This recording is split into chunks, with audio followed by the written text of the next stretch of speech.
Untamed is going to be untamed. It's going to be a little crazy. I want to talk to my people. I want to talk to my brothers and sisters. We can have grace and humility in how we interact with other people. Oh, hot dog, look at you. And nobody talked about what's really happening. And let's have conversations about what truth is.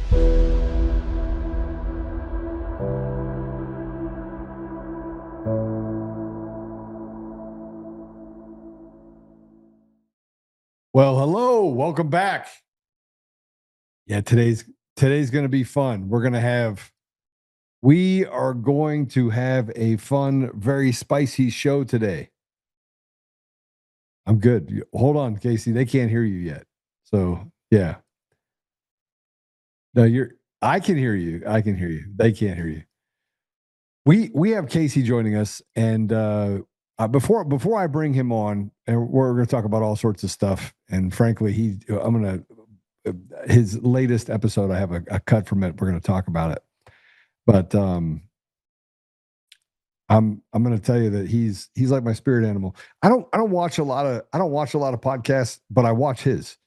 His and Kyle Seraphin are two that I watch. And I think he'd probably agree Kyle and him are spirit animals. We're all spirit animals together. Matter of fact, when things hit the fan, I want to be in the foxhole with them. And I hope we don't have to be, but I think it's probably headed that direction. But before we get started with Casey, I want to bring something up. Every day we're confronted with more stupid. And it's not even a fun stupid. It's like a stupid. Just imagine being as dumb as you possibly could be, and then just put those words into the mouth of a politician. Well, Hickenlooper started out this morning, and he said, "We live in the wealthiest country in the world, and your health care is out of reach for millions. We're in the middle of a full-blown health crisis, and Republicans refuse to work with us to fix it." and I kept thinking to myself, is it that we don't want to work with them? And I was like, liar. Your idea of fix it is taxing the people in Bolivia. Over 9% of the population with a life-threatening condition seek medical advice and services outside the United States. More people now have no coverage than ever before. Healthcare companies record profits. Costs for Americans is nearly more than their rents and mortgages. You liars cannot fix it. You cannot fix your own lives. You drain the people dry of their refuge, spew ridiculousness, while at the same time saying, we are here to help. You don't help, you destroy. You literally demonically have destroyed everything that is good and replaced it with chaos and misfortune.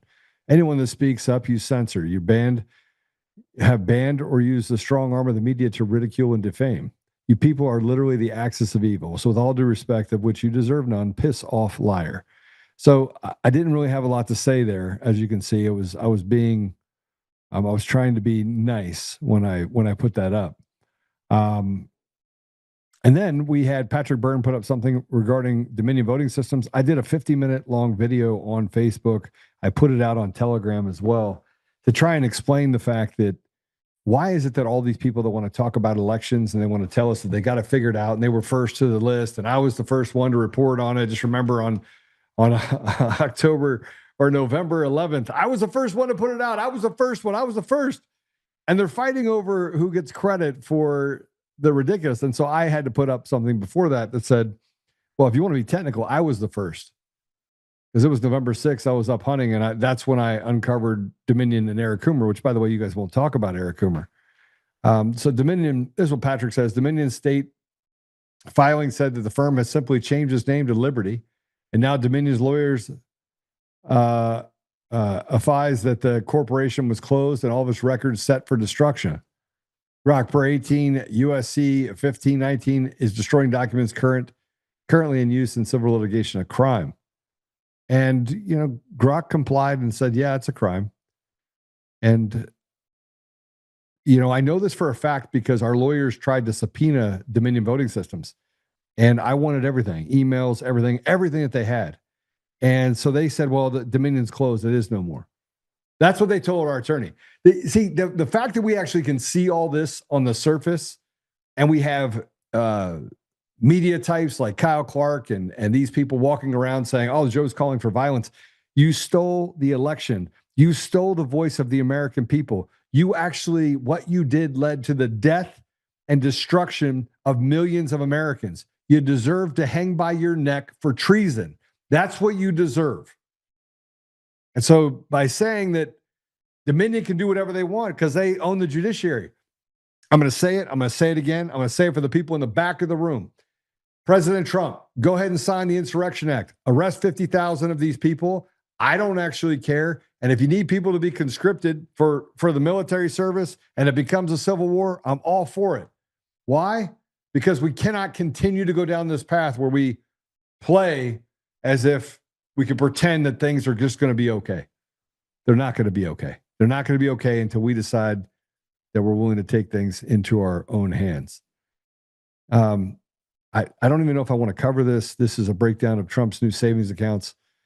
Forget it. Let's go ahead and play it.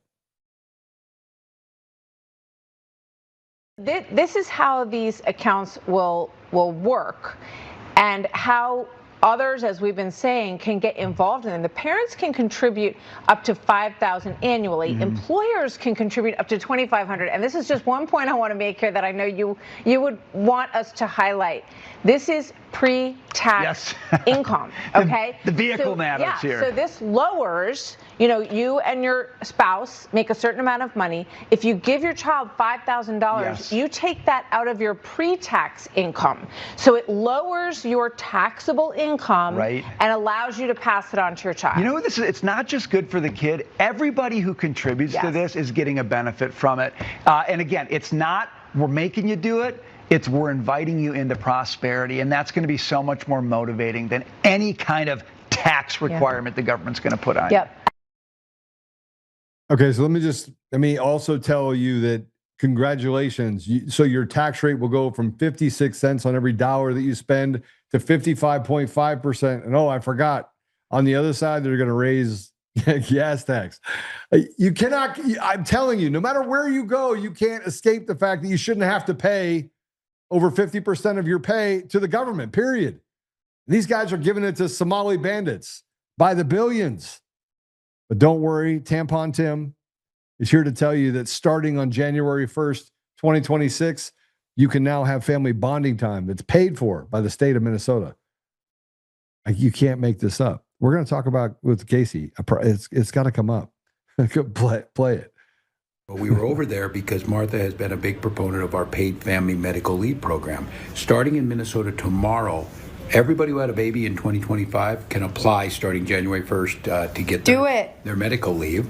And on January 1st, everybody can. There's no reason that you should go broke because you have a baby and you can't bond with them, family member's sick, or you're sick. Here in Minnesota, we take care of our own. And guess what happens when you do this? Businesses are stronger. People are more loyal to their employers, and we see better productivity. So I just want to give a big shout out to Martha, all the crew that's over there at Marty's Deli, and they follow Hope's TikTok, so that's why we're doing it. We're saying hi. If you're in the wonderful city of Minneapolis, go check it out. The back of this says pickles, breads, and spreads, all three things I survive on, so I can get behind it. Go to Marty's Deli. I don't even know what to say. Pickles, breads, and spreads. I survive on it. Okay, good for you. Good for you. I don't even know. I can't. No, I don't know. And by the way, it's not the government that pays for it. It's the businesses that pay for it.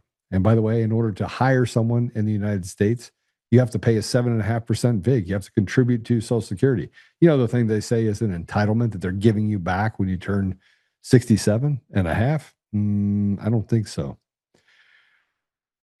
But he also wants you to know that if you're illegal, you can take advantage of it as well. So President Trump needs to send everybody up to the great state of Minnesota and just go ahead and round them all up. So at least they don't have to pay to service those people. Well, I'm not going to waste a whole lot of time. I'm going to play this. This is Casey's latest monologue from his latest video on how to detect propaganda. This is pretty awesome. Let's go ahead and play it. When you are swimming through media, be it in print or on your phone, the most important question to ask yourself is whether this is fiction, reality, or propaganda. Gutkind Kirschel was a German Jewish bookseller.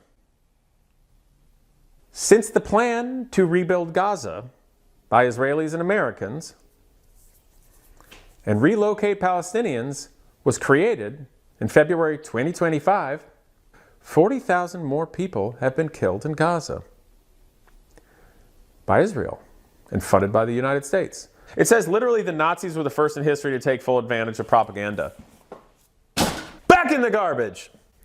The United States were. Name 10 people who will increase their net worth over $1 billion from the rebuilding of Gaza. Number 1, Larry Ellison. Number 2, Peter Thiel. But don't worry, Peter Thiel is totally not the Antichrist and is going to totally teach us all about who the Antichrist is.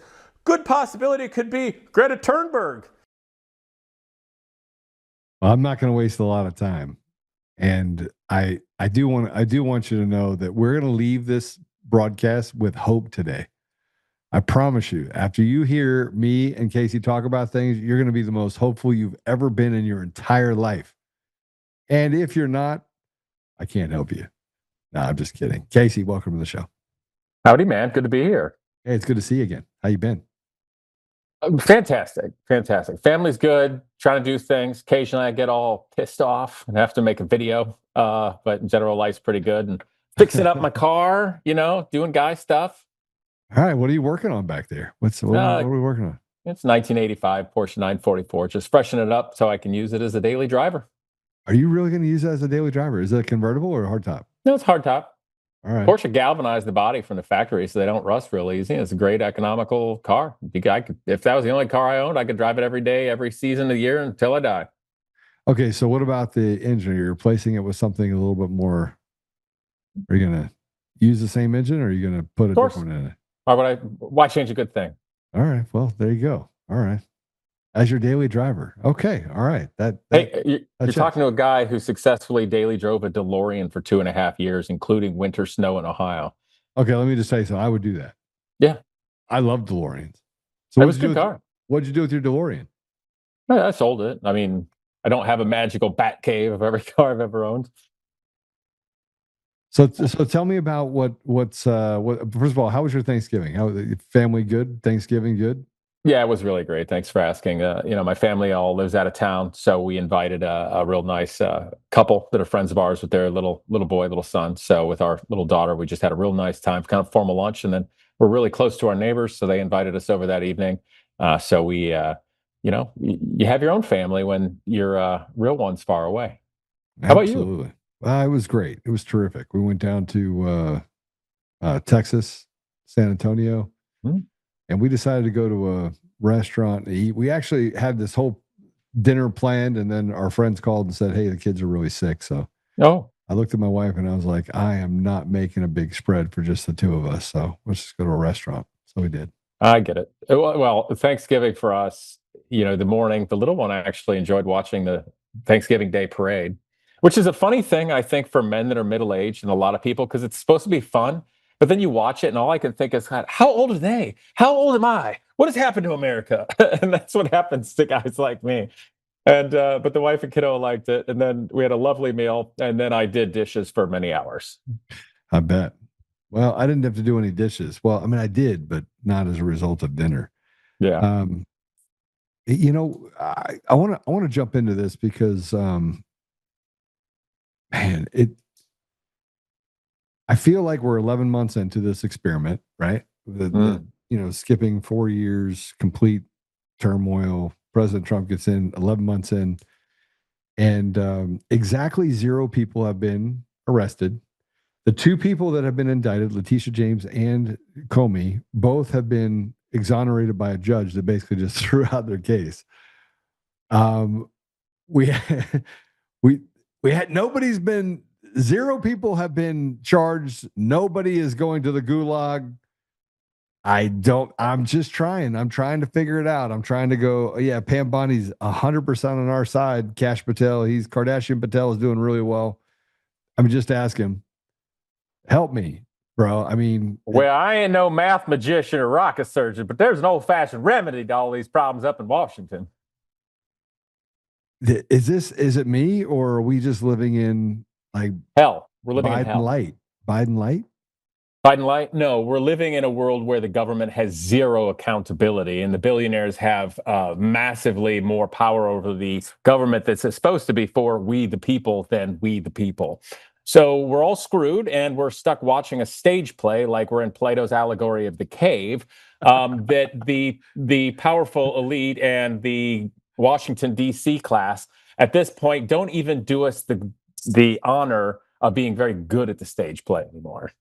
I mean, I feel like they're not even lubricating at all. They're just kind of sticking it right in our ears. I mean, our orifices are all a little sore because it stuck it in my eye yesterday, and then it was my ear, and I'm like, stop, just stop. Yeah, they like that. They're into it.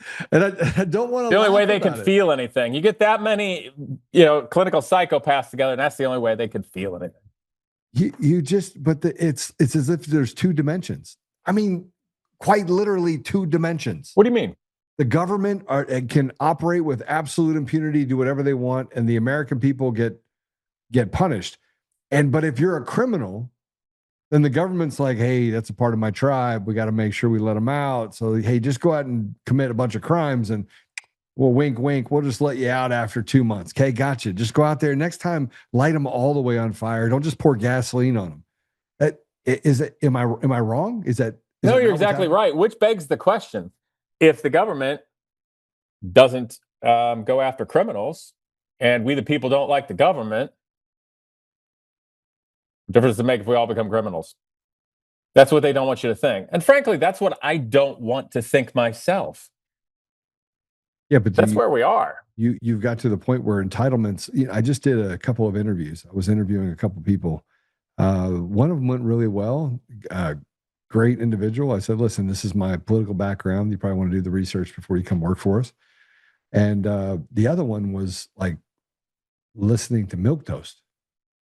What do you mean? Just not a very good person, not smart at all. I go, why again am I talking to this person? I just asked two questions. I was like, okay, that's great. Okay, let's move on. I got to go. Because I typically, when somebody comes work for the company, I at least have a conversation with them so that they know that they're getting into the bee's nest. But look, it doesn't seem to, you have states that are captured, you have people that are captured, you have a system that doesn't allow for people to have any sort of seat at the table. And then they're surprised by the outcome, but they tell us, hey, look, violent crime's down 20%. And I'm thinking to myself, from what? Where? And let's say that's true. Opportunity deserts are growing faster than we can. The kids are getting out of college with no opportunity to get a job. None. I know. Been going that way for a long time. You can get federal student loans for a degree in fine arts with absolutely no direction to get a jobs or any mentoring with that, or even any actual jobs. So it means universities just get to pilfer the money from the future of young people, selling them lollipops and unicorn farts and destroying tomorrow. All right. So what's I almost said what's the answer, but I don't really want your answer to that question. Political discourse. The Republicans and the Democrats are both unhappy right now. Would you say? I mean, you're not happy. Oh, I would agree. In fact, with my so-called political crash outs, that really came about when I had it with the Republican Party. Like, I'm done. This is bullshit. You did nothing but rug pull all of us, lie to us. This is all a effing joke. I already realized that of the Democrats. So I just started speaking as a person that thinks. That's it. And what's amazing is the amount of people subscribing and coming over. I've got liberal women in California watching my show and agreeing. That should tell us all something, that independent thought's the most important thing. And I'll mention this. So you hear everyone speak about the uniparty. Two wings of the same bird or two cheeks of the same stinky asshole. Well, that's right. And that's very depressing. However, you're looking at a two-dimensional picture. Flip it around and look at the backside. When you realize there's a uniparty, you also realize there's no left and right. There's just people. And if you stop thinking left and right, you'll realize mostly everybody agrees. And then you have the chance to possibly lead. And I think that's the weird sort of Alice in Wonderland mirror magic that they don't want everybody to realize, is that you can look at this uniparty BS from the other side. Yeah. So when we look at it from the left and the right, I mean, just from my perspective, I'm more concerned about the right than I am the left, because the right is actually in charge right now. They have all the levers of power. I mean, if you want to, they have it. Well, to be fair, it's not the right. Are they? No. What's the administration doing that's anything that they ran on? Well, what are they doing that's anything of what the conservative party and the so-called right is? Yeah, I think there's genuine fear that if they give back power to the people, and I'm talking about free and fair elections, with in-person voting, get rid of machine, the mail-in ballots, get rid of all of that, that the American people will literally destroy everything that they've done and every mechanism that they've created, because Maybe, but who's the they? Well, I mean, look, I think most people agree on most things. I think take social issues, put it aside, they still want life, liberty, pursuit of happiness for their children. If you take out grooming out of the institutions, so the educational institutions, a large part of those kids are ill-equipped to go out to the real world to begin with, right? But if the parents, it's not because the parents don't want them to be equipped; they just don't recognize that the schools aren't equipped to equip them. Yeah, I mean, it's been a long time since we had shop and home ec and things that actually help people be a functioning member of society, and it's long since we've gotten into, the last 4 years of grooming, DEI, hide crap from your parents, you'll be considered a terrorist if you go to a school board meeting kind of BS. I've been thinking on different kind of philosophical and I've been flying at different altitudes lately, taking different views than just school boards and being bogged down at the bottom. Because what family, what mom doesn't want to know what's going on at school? What parent doesn't want to actually get to say that they get to say over what their kids can or can't do? What parent doesn't want the teachers to have a certain distance from that and no ability to take power away from the parents? I don't know any, unless you're literally a sick wacko or being paid. So, the school board issue is not a right or left thing. It's a power thing. But as long as we keep thinking it's right and left, we'll never realize that. Well, that brings me to the platform discussion. With the platforms on both sides all say the same thing. They mimic well, we want to make sure that we improve education. A bunch of stuff that you can't ever get to because you never actually get to the problem. You always service the symptoms. And as we start to create these dog whistles, I mean, people. You said that people on the left are actually listening to your podcast. Yeah. You think at some point people have actually just gotten to the point where they're like, listen, it's not getting better. It hasn't gotten better over the last 20 years. It's gotten progressively worse. Maybe there's something to this, getting people that can represent people in our community. Or do you think we're just past it? You think we're just to the point where it's just that we're going towards a bottomless vat at this point? Well, we are, but the thing is, people can only wake up so fast. The amount of people that are waking up since 2020 is astonishing. Yeah. And people are going to wake up in different ways. You'd be like, what's going on? And then blame like the first thing they think of. And there's a process to everybody really coming to a point of, should we say, some kind of enlightenment? The difficulty with that is the fast approach of AI, a totalitarian surveillance state, it's an arms race. It's an arms race of the organic intelligence waking up and finding enlightenment of the stage play that they're in, and AI's ability to get powerful enough to completely control them. Look at who's buying what media. Look at who's buying what social media platform. Look at what you can talk about and what you can't talk about. And if the things you can't talk about relate to the entities and people and powers that are buying the platforms, you found something. Well, I mean, do you put stuff out on TikTok? You play with I hate TikTok. I won't do it. I can't do it. I'm sorry. I can't. I just can't. I can't do TikTok. I don't either. I tried for a little bit, and every one of my videos got taken down.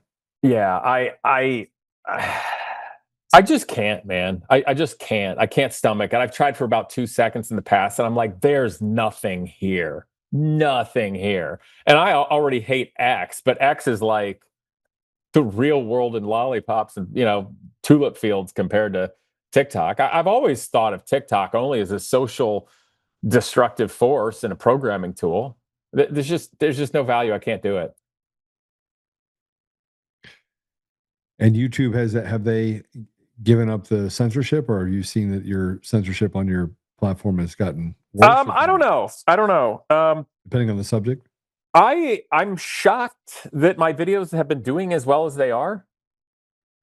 Because I've said a whole lot of truths, real hard, real loud, real angry, and I've used a lot of expletives. And I've seen almost no consequences to this point. Well, typically they come fast and hard. They copy strike you 1, 2, 3, and then you're out. Yeah, my channel's probably going to be gone in the next 2 weeks. I take it you're talking about the Jew problem. The what? The Jew problem? Are you talking about the Jew No, problem? I just predict my channel, if it's going to be gone, it's going to be gone. And I'll say before the year's out. And why? I mean, I've seen your videos. I don't think anything you're saying is not truthful. I don't think you say it disrespectfully either. I think you give people enough room. Well, it is. But I'm just going to make that prediction right now. Your channel will be gone? Yeah. Before the year's out. Not because of what I do. Just because you think that both sides are going to realize that you need to be gone? Yeah, because I'm a goal-oriented person and not a maintenance-oriented person, which means I'm going to keep doing stuff, and eventually, they're not going to want me to keep doing stuff. All right, how do you balance it? What is it? I mean, I knew that we were going to go negative here because I'm not negative. I'm going to go positive. I'm being super real right now. I'm smiling. The problem is you're smiling. You're okay with it. But the reality of it is that you have to deal with the retards out there that want to take everything from you because they're not afraid of the truth. They're a whole lot different than retards. Okay, what are they? Machiavellian clinical psychopaths that only want power. There you go. I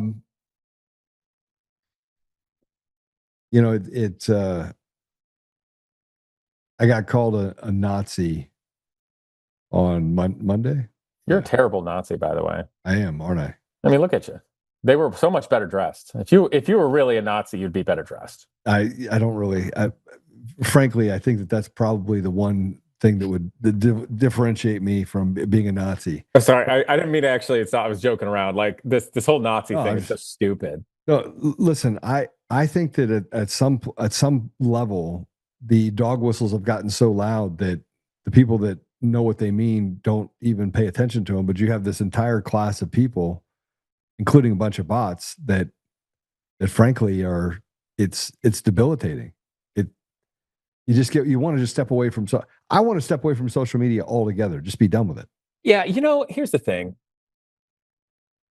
I mean, how long ago was it before we were battling like you're racist, Black Lives Matter, you're transphobic, homophobic, you're sexist, you're I don't know, you're anti-Mexicans or illegal immigrants or something, and now you're antiseptic. And this seems like the final boss, doesn't it? The final boss for America. Because if we can get on the other side of this, what's left? Well, there isn't. There isn't. No. Anything. There's not much left. There's nothing sacred left anyway. No. And every single day it's a gotcha, right? Oh, Pete Hegseth did this. And, oh my gosh, this is what Biden did before. And I have this huge announcement. It's going to be a savings account. They haven't given us any meat on the bones. I think that's the point, is that most Americans are not feeling it. They're not feeling any sort of love from from the last 11 months. And maybe it's a vacuum effect. Maybe No, they can't even use lube. You know, I've been wholly disappointed by the administration this year. Wholly disappointed.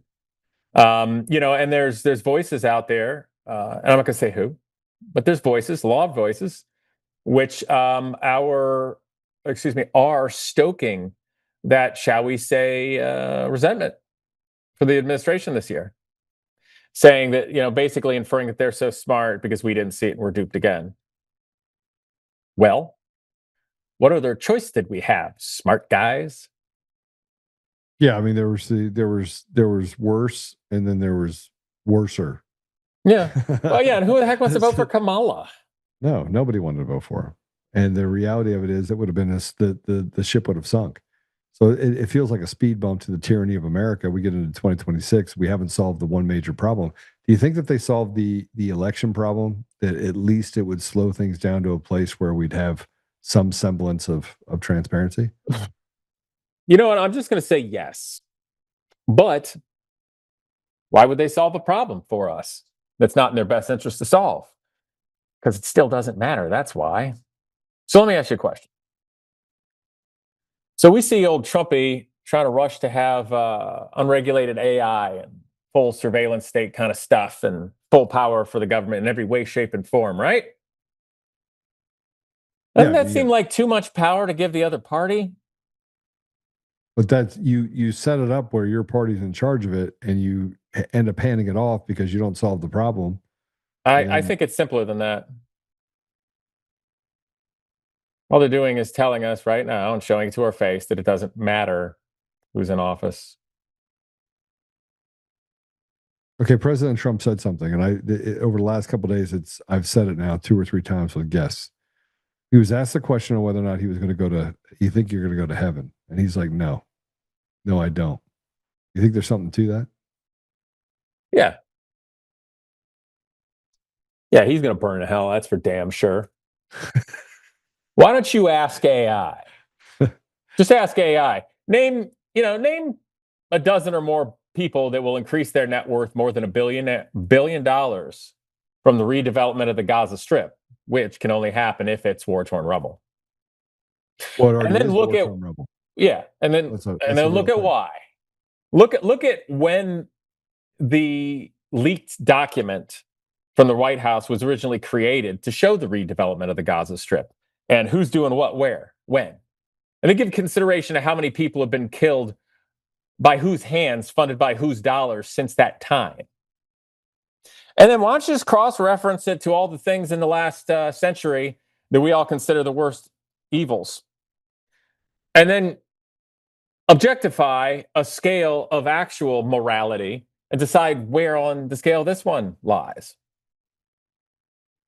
All right, but let's be honest. If you use that as an indicator for what's right, I mean, we killed 500,000 people in early 1990s, or middle of 1990s in Iraq. The United States has a lot of bad things. Since World War II, we've killed more people than ever died in World War II. We have privatized wars everywhere. We have the CIA that runs amok all over the world. We have reports that run just more came than out. amok. Yeah, I mean, there's a report that just came out that what's her name, Emerald Robinson, put out, which is all the information related to the whistleblowers from Serbia, from Venezuela, from Dominion, and it didn't even get a blink. Of course not. It's as if she threw a bomb in the middle of the forest and nobody even knew the bomb went off. I mean, there's not even fallout from it. And I'm thinking to myself, why is it not the biggest story out there? Why is Fox not picking this up? We have all the information. Well, hold on. No offense, but why would you even say, why isn't Fox picking this up? Every single mainstream media outlet, including Fox, is only a different flavor of propaganda, period. All right. Well, then let's say this. Why aren't other influencers picking it up? Do they even know what's going on? And here's the other reason why. This is simple. They're too busy fighting. I mean, they're too busy fighting. Why? Because that's what the algorithm likes. That's where they get the damn views. So that's what they keep their eye on the ball. They keep their eye where the algorithm is. They all chase it. You know, the sad part about what you're saying is that it just doesn't matter. We're just running in a circle. We're basically like lab rats running on a wheel. Yeah. I don't want to be a lab rat, damn it. So the question is, how many steps are we away from a kinetic time? I think we're already there. And what are they? I think we're already there. No, we're not. I don't see anything going kinetic. Well, then the fact that you had a guy shoot a 2 National Guardsmen. One guy. Yeah, okay. How do we know that wasn't Charlie done for a Kirk. political reason? And how about Charlie Kirk? Right? I mean, we have the more. Well, there's political gain to be had out there. Things have to happen in front of everybody's faces. That's my point. The people become the useful idiots. The people become the victims. They put these criminals back on the street. I'm sorry? In our own stage play. And we sit back and watch it. And we say to each other, what are we going to do? What are we going to do? Anything other than what you're doing right now. Correct. So that's what I asked. Okay, so let's use the word kinetic so we don't get in too much trouble. So that's a real thing. So how many steps is America right now away from going kinetic? And the question is, what are those steps? And what does it take for each one of those steps to happen? And the reason I'm bringing this up is so we can figure out another path. All right, so what's that other path? Well, let me ask you this. Do you believe that the United States and its government and how this place operated at some point in history was pretty decent? Well, that's a tough question. Kind of a yes or no. I made that pretty vague. Yeah, I mean, do I believe it was in a better? Yes. I mean, I'd be wrong to ignore the fact that I've had an amazing amount of opportunities in my life, and those opportunities were, I don't think I would have had the same opportunities if I were in a different country. So yeah, I do believe that going back 30 or 40 years, that there was opportunity for people to get a better life, to become more educated, to do better things. So 30 or 40 years puts us in the 80s and 90s, right? Right. Okay. And then at other points, would you say in history, whether it's last century, the one before, or any other time, perhaps our government, the United States, functioned more as some modicum of we the people-ish? Yeah. Maybe progressively have gotten worse? Okay. Yeah. So the question is, how do we get there? And the other question I have to ask relating to the 80s and 90s, because I was writing something today. The phrase that hard times creates strong men, and strong men create good times. Good times creates weak men, and weak men create hard times. Yeah. All right. Well, you're saying basically we had good times, kind of, post-war. Going in the 80s is pretty good times. Some crap out there, but it's pretty good times, right? So we're creating a lot of weak men out there, so to speak, and that's facilitating or creating bad times. And I would say it's the weak men, the weak, complacent men and women. Let's be equal opportunity here. They've facilitated the bad times created by powerful, manipulative people. So what's the solution to that? We can forego complacency and indifference and push back, even though we're just comfortable enough not to care. I had a young person the other day. I hung out with him in a while. Makes a little bit of money. He's got a job. Still lives at home. It's a hard time out there nowadays, so I'm not knocking that, but he lives at home, so he doesn't have that expense. I don't believe that he has a girlfriend, so he doesn't have that expense. So he's a single guy with a sports car and likes to go shooting and whatnot. And we were having lunch, and he told me he doesn't really care about politics, doesn't really care about what's going on because he's doing well. That is the worst possible answer and position to be in. All that means is you are exactly what they all want. Go? I was kind to him and I listened to him and I said, hey man, it may feel like it now, but you can't afford to not at least pay a little attention. Or by the time you actually get up, you'll be in a position where you won't be able to pay attention. Yeah. Won't be anything left. Yeah. So, okay. Life's a lot simpler than we make it. My granddaddy, he was a World War II vet, doctor of optometry for his whole life. Didn't miss an Ohio State football game for 50 years.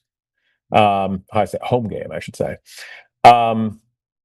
He'd always say, "There's too damn much government." He's right. The worst thing is, though, there's no accountability for the government. We have no accountability.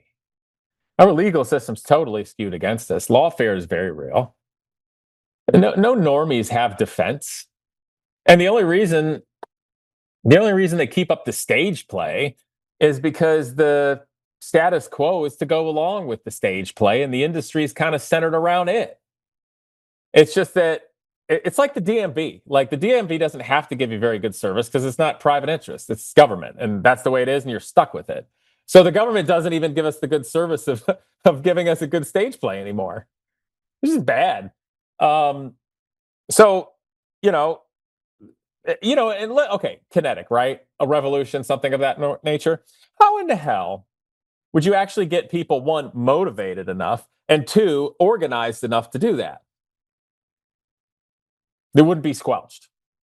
Yeah, and then the other thing is, when was it? Was it relatively recent in the last? Yeah, I don't know if that's true. I don't know if I think that you've gotten to the place now where people are learning how to connect and be connected in a much more loose fit, lean in on certain talents. I certainly am seeing it in Colorado. We have these brotherhood groups that are being created everywhere, and we're testing it. We're testing the groundwork on whether or not that gives people the opportunity to stand up for people in our community. So, to be fair, I do hear some things like that out here too. So people will find their own tribe, because when it gets tough, people can recognize good from evil, and they will flock to that good. And so, I'm sorry, continue. Forgive me. No, I think that men are finding their courage. I think they're finding their inner voice. Certainly, you did a lot with cars before you decided to get into politics and mix in politics with cars, right? And a lot of that, I think, is tied to the fact that your family. I mean, you're a dad, like you're a husband, and it's hard to look out and see all the things that are happening and not be nervous and pissed off all at the same time. Sure. So, and you found your tribe. You have people that are your tribe, right? Made one.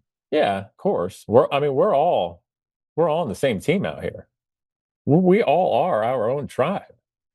They just keep us divided and fighting, because that's how they keep power and control. And if you don't believe me, look at the nature of what keeps everybody on various social media platforms. Just that. So, you said we were going to keep it positive here today and inspirational. I think this is positive. I think it's positive that we understand that there are men out there that will stand together with each other. I mean, there's nothing better than that, I don't think. I mean, we could trace it back to, the 16th century, when they basically, the king was afraid because people were upset that they were overtaxing the people and taking more off the table than would allow people to be able to feed their families through the winter. And this is, I mean, obviously I'm talking about, the England at the time, but the same thing is happening right now. They're taking too much meat off the bone, and you see that they recognize this, though. Casey, they recognize it, and they know that they pushed us too far, because you have states that are talking about getting rid of property tax. Well, we should just get rid of property tax. Florida's talking about it. Texas is talking about it. They're talking about how we lower taxes and do things through tariffs, which is just a tax. But they're starting to realize that people are pushed up against the wall. They can feel it, right? And I agree. I also, the more time that goes by, I think that local and state related politics are vastly more important than we all think of or give credit to. Because the other thing is, at the end of the day, I mean, we're all in a state, right? If Washington, D.C.'s gone completely to hell, but a state can protect itself, well, that's something. Oh, we got states that are bigger than European countries. Well, I mean, that's all good, and that sounds great on paper, but then you have to deal with the fact that these elections are putting really radical people in positions of power. Oh, you mean like Soros dumping $37 million into Mandami's campaign through shell companies or whatever? Yeah. And the reality of it is that you can't, every time that we go to plug a hole, there's another hole that pops up where you're like, wait, where did that come from? Okay, well then it would seem that what you said about people are going to have each other's backs, that we need to put that to the test in a way that is constructive. Are you talking about vigilante justice? I said in a way that's constructive. That's why I said vigilante justice. I didn't say hang anyone. Vigilante justice you can spank people too. You just get out that big old hand and just say, whap. No, I think it's time we care and got behind doing things the right way. And I don't mean this pussyfoot and let's go to some dinner kind of thing. Let's do that. I'm talking about this thing where people stop being afraid. I'm going to lose my job. What if somebody doesn't like me? Give me a break. I've been out here shooting my mouth off like a lunatic. No, I mean, it's actually intelligent.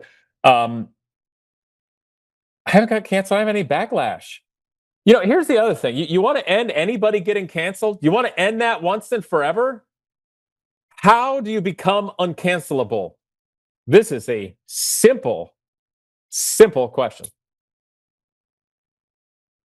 You know, I don't know. I don't know how you get canceled. Huh? Get canceled.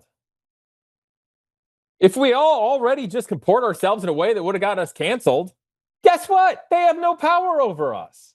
Yeah, the biggest part that I think we face it's not a problem, it's a challenge, is that there are just too many retarded, stupid people in the world. I mean, there's just too many people. They're just stupid. You know what?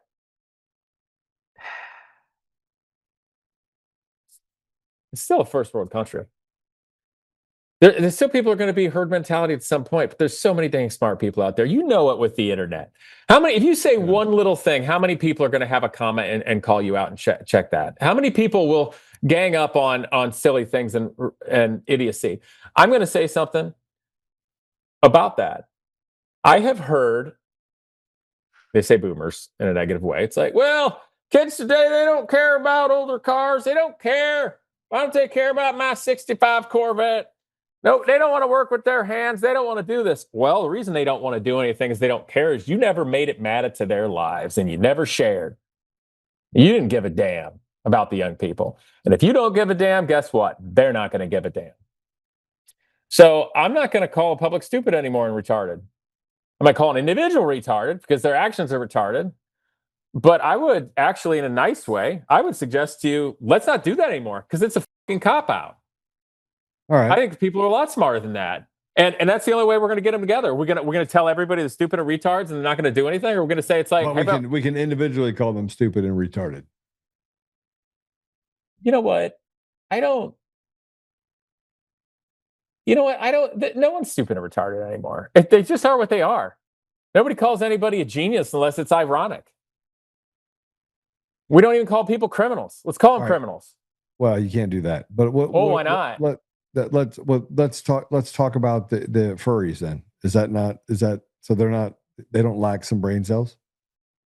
Probably plenty of really smart furries. But they have found an unusual alternative lifestyle because there is something in their life unbalanced. Yeah. So what is it? Yeah.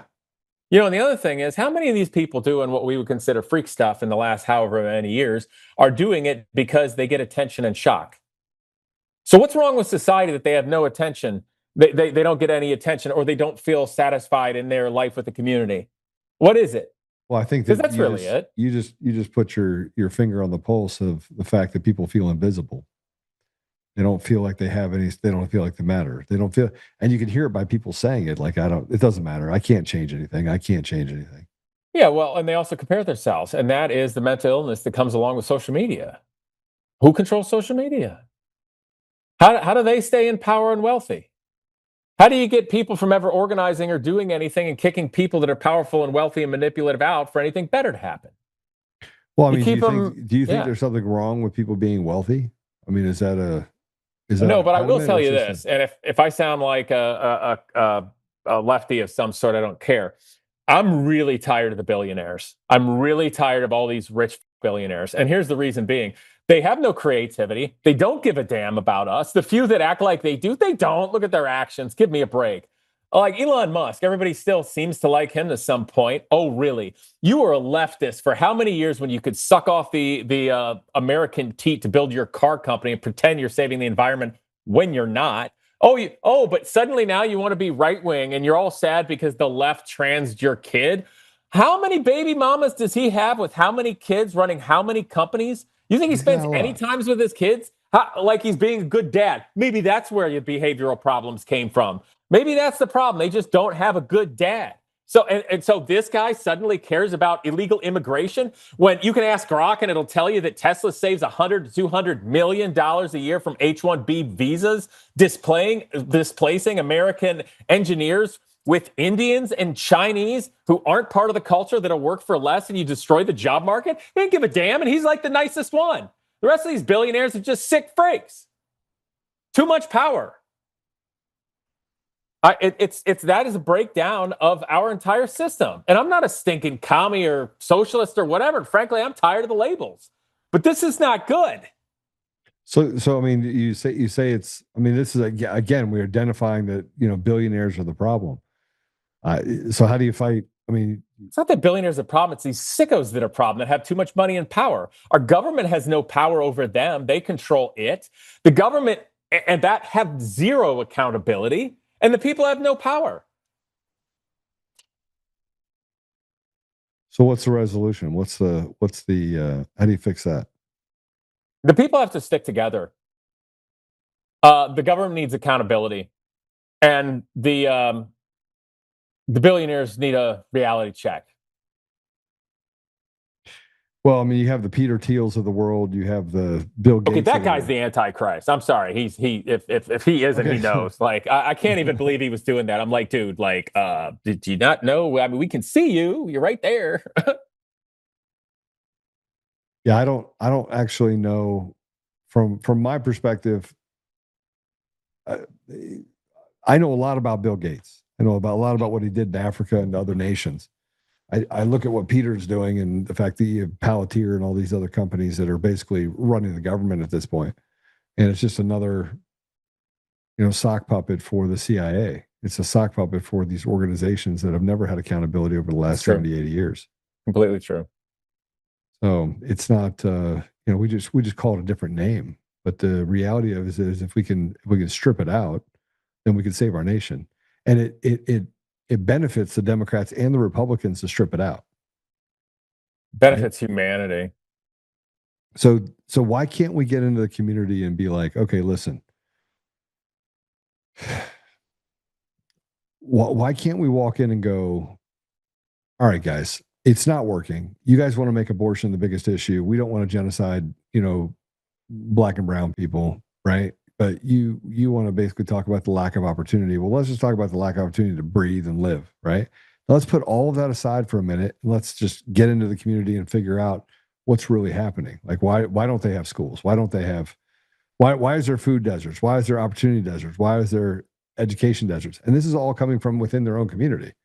Like, there's no, white people running around in Compton. They just aren't. Maybe one, maybe two. Well, look what happened to the black community in the last 50 years. Like they've gone downhill. And don't you think that everything that's made them gone downhill looks like a little too convenient, kind of orchestrated? The inner city is nothing more than an ideological plantation, and it seems that the Democrats like to keep them there. Well, so I know a lot about that because my family's interracial, so I can tell you that what you're saying is actually true. It's very true. Sorry, I'm trying to fix this real quick. I don't like it. I mean, who would?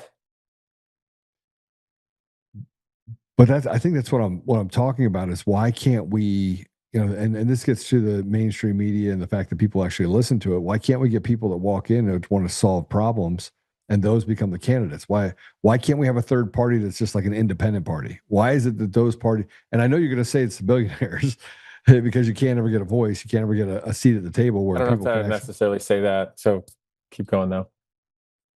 But how do we not have a third independent party that has some leverage in order to protect the people? Why is it we can't? Nobody organizes well enough. Nobody organizes well enough. This is where our country's evolved to.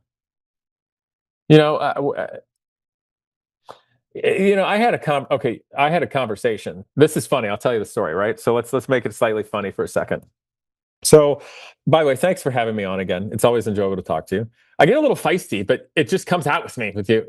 Hey, look, I want feisty because I want to be able to challenge myself. And sometimes I just say stuff to you just to piss you off because I know I can. What are you, Piers Morgan? he's the masturbator of rage. No, I just want to be able to get those things out of you because I think that the more I talk about things collectively without friction, the less likely people are to listen. And so the people are like, oh yeah, I've heard that before. I don't want people to hear it before. I want them to try and resolve the problem themselves. We're always just waiting for sitting on our hands, waiting for Trump to do something. Well, he's not. It's like looking at a rock and saying, do something. Rock. So yeah, let me tell you a story. So I did, I had some other people ask me to do a podcast type thing like this, a YouTube video. And there's one guy, and honestly, I've been really busy lately, communication and stuff. And I kind of just like to try to say yes to people as much as possible, even if not. Sometimes just because I know it's tough to be a YouTuber or try to create content. And so I see this guy reach out to me and I see the name of his thing. It said like Rust Breakers or something. And I'm thinking, oh, it seems to be like a car. I think this is a car podcast. And wanted to ask me questions about that. Sent me a link or two. I didn't look. And I was just like, all right, we'll do it. Because he wanted to talk about like the Omega car and Genus Garage and everything like that's fine. And then at the end, the dude tells me, oh yeah, I'm involved with something ACP. And I'm like, ACP, what, 45, 380? What are you talking about? He's like, no, American Communist Party. And I'm like, what? I'm like, wait, why did you lead with that? Wait, I'm doing a podcast with the commie now? And I'm thinking about it, I'm like, you know what? I have a question. You want to do another podcast and just talk about that? I'll do it. Let's do it. Let's talk in a genuine way. You this person as a communist, right? Let's talk. And so he did. It was really nice. And I'm thinking, oh God, what am I doing? But he was really cool. And he said he was going to name it When Putsch Comes to Shove, a play on my last name, Casey versus the commies, which I thought was great. And that makes me feel good. But the first thing I got out of that was he mentioned the word debate. And I'm like, why would we debate? What's the purpose of that? In a debate, the objective is to win. And debates are short. They have a time limit. So how can you cultivate any worthwhile abstract thought or come together with anybody in a moment of realization other than a combative thing to try to beat the other and one up them? That's not constructive. I said, why don't we just have a mutually respectful, like actual conversation that's not overly guarded and just let it be that. And then we and anybody watching can choose to more firmly adopt their own beliefs or even evolve in some way. And that could be anybody. But in that conversation, this is my point, forgive me. I said, okay, let me ask you something to this guy after I let him say, tell me why you like this communism thing. And I said, can you then tell me something you think is good, some bullet points about capitalism, socialism, and let's say classic right-wing fascism. He did, he talked and whatnot, but it kind of came to a point. I'm like, do you realize that all these constructs are basically just a different way that different people look at the structure of society and think that this is going to be the best one? And that all of those people judge the best outlook or the best outcome for society based upon their own experiences and standards? And wouldn't you say that all those things are just another flavor of people actually trying to have a better life, even though some use them for power and negative and whatnot, and each one of them comes in different waves and times and histories and places? Like, I just had to bring it up because the problem with America right now is, one, tribalism beyond just we the people is not helpful. Tribal politics, identity politics is horrific. Having to put a label on literally anything, that screws it up because it brings us apart and finds us a way to be combative. The nature of our debates, the nature of our politics is combative. We spend hundreds of millions and billions of dollars for people to be in a race together to absolutely beat the crap out of each other, run them all through the muck, to denigrate and demoralize the population, that our leaders are all garbage and that nothing they ever said ever happens while we spend absurd amounts of money for that? When the hell, for some race out there, is a Republican and a Democrat going to actually have the balls to go, hey, I got an idea. Let's say we just say F this and donate the money to this. And with our campaigns, we just come together and meet and start spending our campaign money on fixing up wherever it is that we live, show the people. And I'll tell you what, if it's the position, if you're running, if you win, you be that person and I lose, and then I'll be your sidekick and vice versa. How about that? When's that going to happen? I mean, it'd be a great opportunity. We have that in Colorado right now with candidates that are opposed to each other on the Republican side with Scott Bottoms and Victor Marks. And I told Scott Bottoms, I was like, listen, whoever wins, win, lose, or draw, the other one should be the lieutenant governor, period. And stop. You guys just figure it out. Stop bad-mouthing each other. You're both very solid candidates, and whoever they decide, the people decide. And that way you eliminate this kind of friction that gets created with the candidates. But I mean, I totally agree with you. And I see that kind of play out, the lack of debate. I have a friend of mine named Ike McCorkle. He's a Democrat. He's a lefty. And he constantly puts stuff up on his page, and he's talking about stuff that I don't agree with. And I'm like, man, bro, you were trained for this. This is bullshit. Just take this down. This is a lie. And I do it all day long because he's so ideologically, but we don't debate. Okay. We just have a conversation. I brought him on and asked him a bunch of questions. I was like, well, I don't agree with you, but have you considered this? Right. And normally he hates people that are Republicans, but I love talking to the guy. And everybody's like, well, I can't believe you talked to Ike at all. And I was like, why? He's a fun guy to talk to.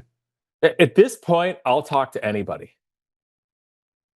I think we should be able to do that. Yeah.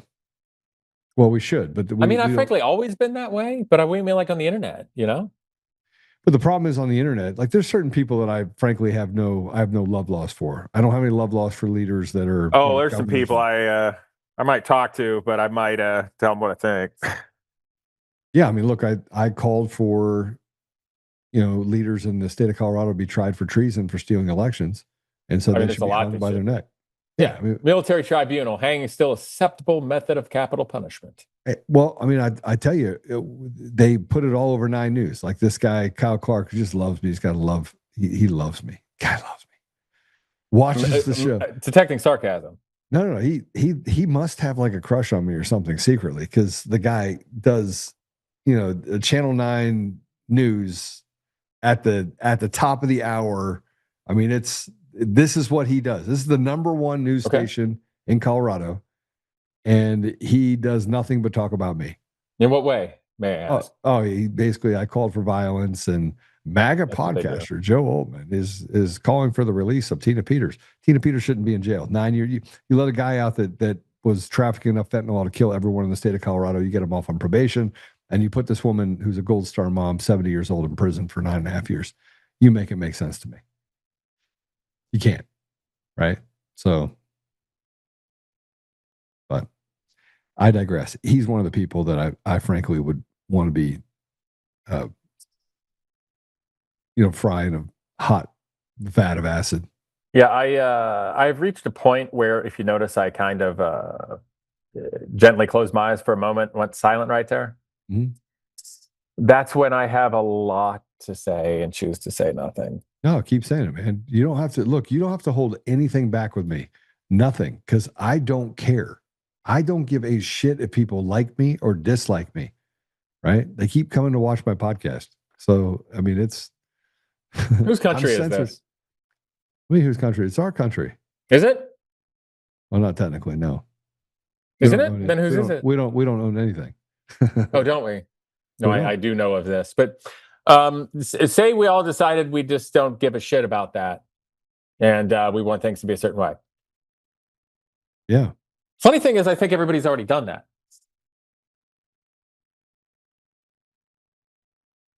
What do you mean? Okay, so the criminal that slit the throat of Arena, right? We all saw that. Yeah. Tell me who feels good about that decision, and that was good that person's out, and that she's just a sad, symptom or side effect. Tell me who. No one that I know of. No, except the person paying the radicalized idiot judges that let them out, and those radicalized idiot judges, right? Right. So who are they, and why are they doing it? Well, look, that's the $1 million question: is why would they be returning people that are criminals back to the streets, unrehabilitated, knowing that they're unrehabilitated, just putting them back on the street? You know, other people are having this discussion right now, so don't feel that I need to. But it's funny how nowadays all these things start pointing to the same thing if you paid enough attention for long enough.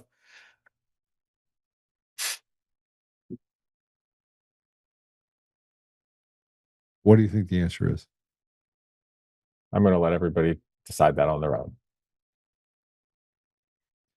Look, chaos favors the op, never favors the people. The more chaos you put in the streets, the more likely you are to get an outcome favorable to you, because everyone is looking at the chaos. They're not looking about what's happening in plain sight. Right? Yeah, you know, in 1839 in Switzerland, in Zurich, the universities were really liberal. And they did some funny things and started screwing around with religion. And the rural people and the workers and the farmers got so mad they got their pitchforks and what have you, and put an end to that. And actually, I think in Zurich, that's still celebrated as a positive, heroic moment. But that, I think, was one of the first things called a putsch, which is my last name. Eventually, people just have had it. And we're talking about that a lot in America. And America's a different place. And frankly, right now, am I calling for an armed revolution? No, I'm not even suggesting it right now. In fact, I've got other ideas and plans. But I do think it's good that people are talking about that. And I think maybe the most constructive way to talk about that is if we start trying to analyze what's happening from a 50,000-foot view, so to speak, and we start looking at this stage we're at in America and what the construct is in terms of individuals, their psychology, the psychology of the masses at community level, state level, federal level, you know, and all of the entities and things that are. And don't overly complicate it. Don't be tribal. But let's look at the steps. Where are we? What's potential to happen? And, you know, I don't believe for a minute the sunshine and lollipops that are getting blown up our posteriors by, you know, Washington right now. Oh yeah, Donald's gonna get rid of income tax. Oh yeah, and AI and autonomy is gonna make it so we're all rich. Elon, yeah, sure. Maybe things will help out eventually, but it's gonna get worse before it gets better. The other thing I want to say is a lot of people nowadays talk about how this time in history, the world over and the United States, relates to times and places of the first half of the 20th century.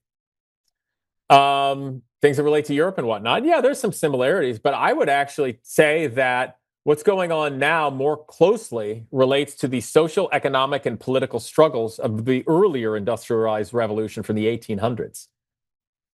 With the advent of AI, automation, robots, etc., and control, it's like early industrial time when, you know, people that were skilled craftsmen losing jobs, but now it's going to be jobs that are white collar and such. And the reason I think that is I started reading some things relating to political upheaval and parties and the advent of Marxism eventually to come and whatnot, and looking at, you know, poverty and economy and such in the 1800s from the industrialized revolution. I'm like, oh my God, it parallels now. And that'll probably be kind of show our roadmap in a parallel way with this AI computer information age. I think it's more the 1800s. I mean, so you think that history is just like repeating itself? We're just in a sense, because it parallels the same thing. It just happens in a different way. And the sad thing is, though, you know, at least with the Industrial Revolution in the 1800s, we got to a point where we could make some really amazing things, and we had beautiful architecture in the late 1800s, especially in Europe and whatnot. And obviously there's a lot of poverty and stuff, so it's not like everybody had it well back then, but there are a lot of beautiful, amazing peaks of humanity type things and great thinkers getting to that place and all. The difficult time with our information age and AI is we're not creating anything. Sorry, AI porn doesn't count. That's bad news for humanity. AI is not creating anything, and the people are already lost anyway. So, like, they're not going to be taken advantage of when their jobs are gone by the powers that be. And the powers that be, what are they creating? Not a goddamn thing other than power them for themselves. Half these psycho billionaires don't even necessarily want humanity to continue. Look at Peter Thiel when he got questioned at. That dude's a freak.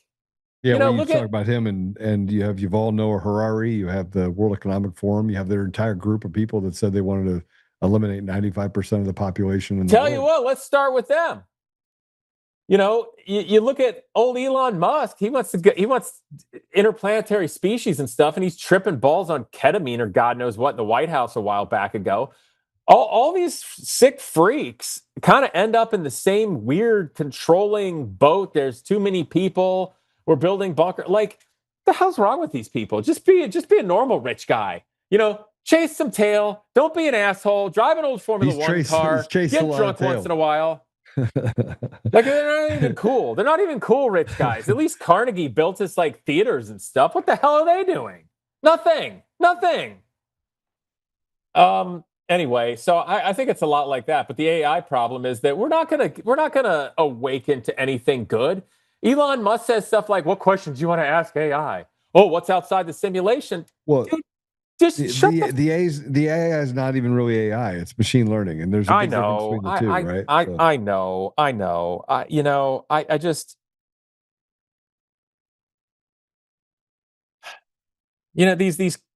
these nut job, like, super smart, semi-autistic, whack job billionaires, like, damn, like, what was somebody mean to them when they were little? Like, what did we do? 100% they were mean. Did we bully them too much or not enough? God damn it, I want to know.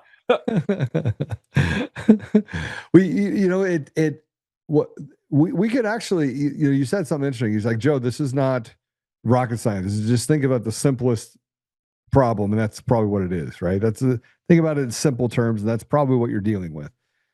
And we've made stuff so complicated that we just won't press the stop button. Just like, hey, you know what? I got an idea. Let's stop. Like, can we just stop that? Just stop.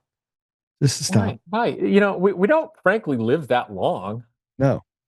Well, what are we gonna fill it with? What are they gonna fill it with? I want to download myself into a computer. Did you ever watch any sci-fi movies? Like, it didn't end well. I can't stand the thought of dying. Why? Everybody's done it. It seems like there might be something else there. People talk about that now and then.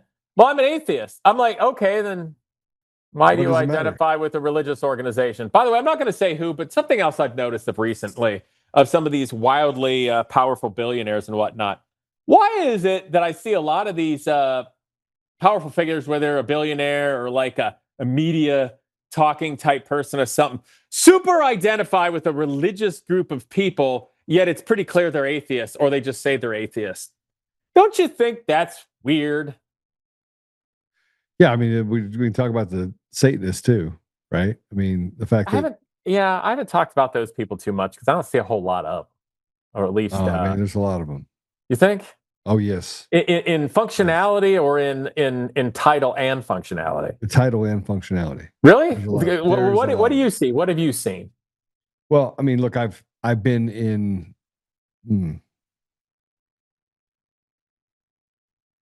I've been in circles where that was almost as big of a cultish deal as you'd see in some religious cults. Really? Yeah. It's a much bigger.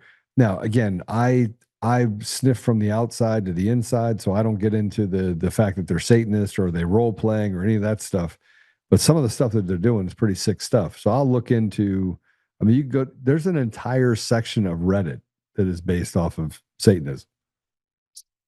Imagine there is. I'm pretty boring on the internet. I just look for car parts mostly. Yeah, I mean, it's a secret society, much like the Masons and things like that. The Satanists are The synagogue of Satan is a real thing with Hey, tens of thousands, if not hundreds of thousands of members in the United States. Trying to decide if I want to ask this question. Ask. I don't care. You ever, aside from the obvious, Yeah. did you ever notice there were a whole lot of other groups that our favorite Austrian painter friend didn't like? Yeah. By the way, I say favorite Austrian painter friend in a funny way. What were those groups? They weren't the Satanists. You sure? Yeah. Well, I mean, What were the other ones? who are you referring to? Well, I don't know if it's a conversation, but that's an interesting thing is with stuff, when you look at historical figures all throughout Europe, and obviously I was talking about Hitler in that regard. Yeah. It's fascinating because he targeted all kinds of things, including the Masons. Masons. Yeah, among other. And it's like, okay, why was he doing that?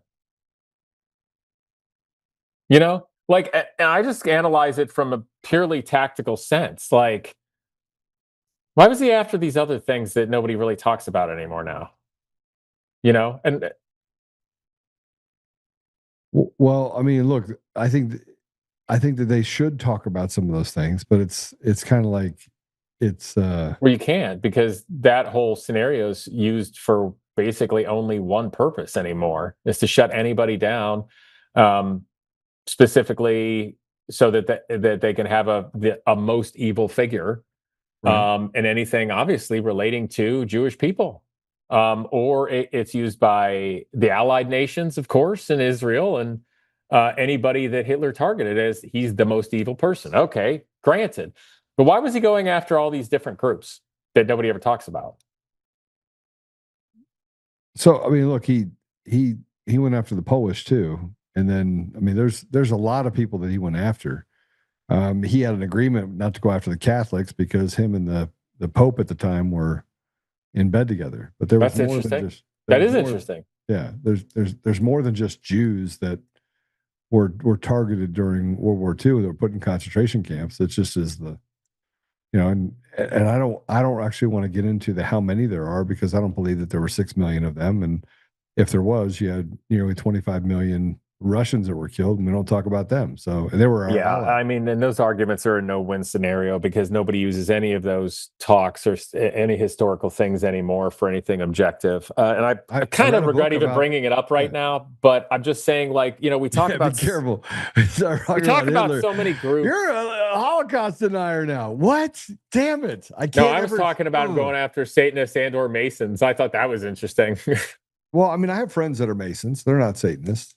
I didn't. Right? I wasn't drawing that connection, by the way. Yeah, but I mean, you have people say it all the time. Oh, Joe, you must be connected to the Masons. I'm thinking to myself, no, I'm not. But I don't.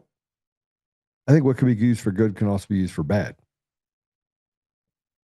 So. Well, yeah, and that's why I don't like all these damn billionaires out there. Where are the I want to know. Hold on, this is a good question. Are there any billionaires out there doing anything constructive or good? Yeah. Who? Well, I mean, so I'll go backwards. So I knew of a couple billionaires. One of them passed away. His name was Ed McVaney. Okay. And Ed sponsored and built a school called Valor Christian High School. It's the Harvard of high schools in Colorado. Both my kids went to it. And he was probably one of the most amazing men you'll find. I think he was worth $3 or $4 billion. Died of cancer in 2020. Yeah. I'm listening, by the way. I have to text my wife in the other room. Continue. Yeah. So he was an amazing man, but he also had the patience of a lit piece of dynamite. Like, he had no patience. Like, it was just a matter of time until he blew up at you. And we would have some great conversations, but he was just a good man. He was just a great man. And when he passed away, it left a huge void, because I don't think that his wife and or his kids carried any of that on to the next level after he died. So that's an interesting point. Yeah, because usually it's the motivated ones that are doing stuff, and then the second generation always ends up trying to kind of live within the shadow and protect, and the third generation blows it. So I think for any generation, whether you have a business or a massive amount of wealth, you have got to cultivate standards in the next generations, and you've got to have people that you believe are going to see something through and not wreck it. Otherwise, that's how that always goes, man. Yeah, he was a great man. And there's other people. I mean, I could talk about. I know of one down in Colorado Springs. I know of an entire family in Denver. Just amazing people.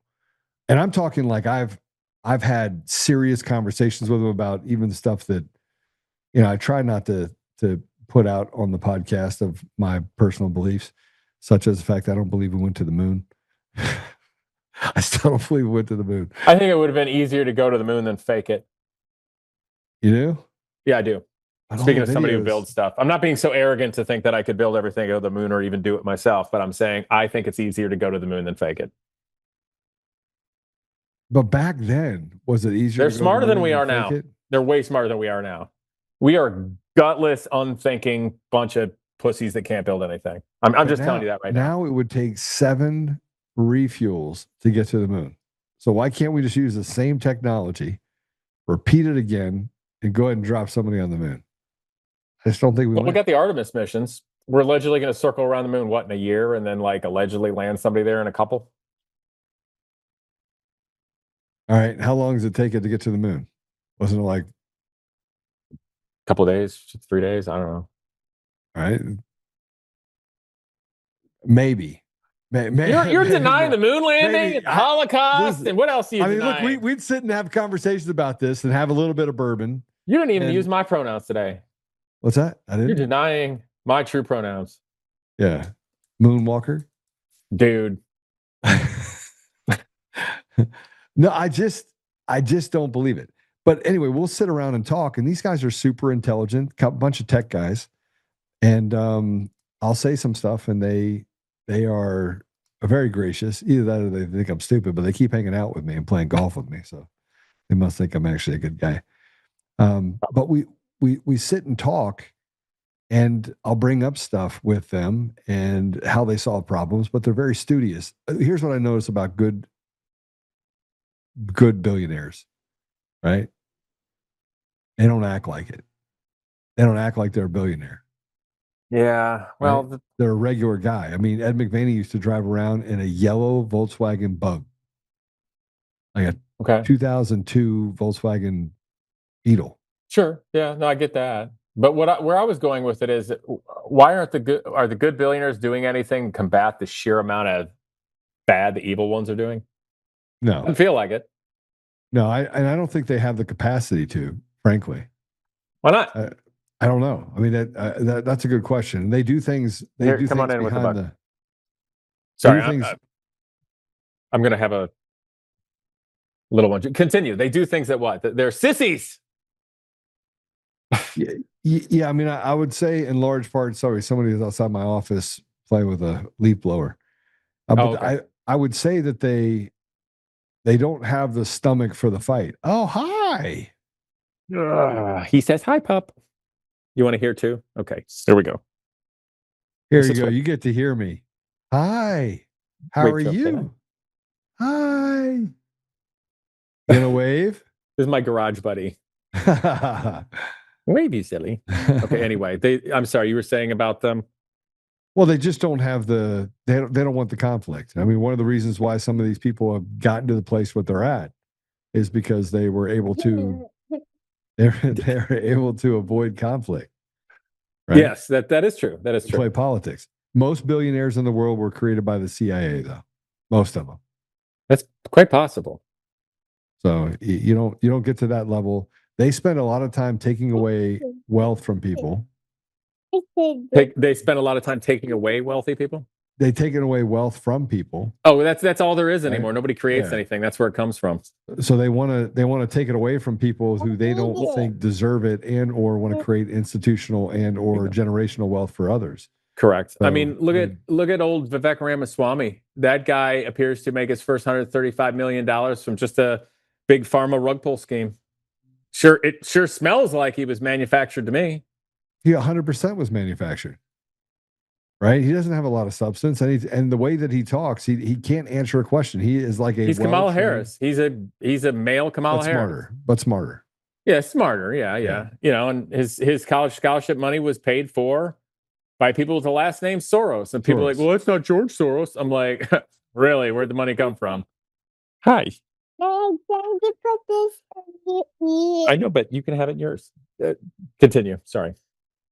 No, so I look at it. I look at it from the perspective of where we are currently versus where we want to go.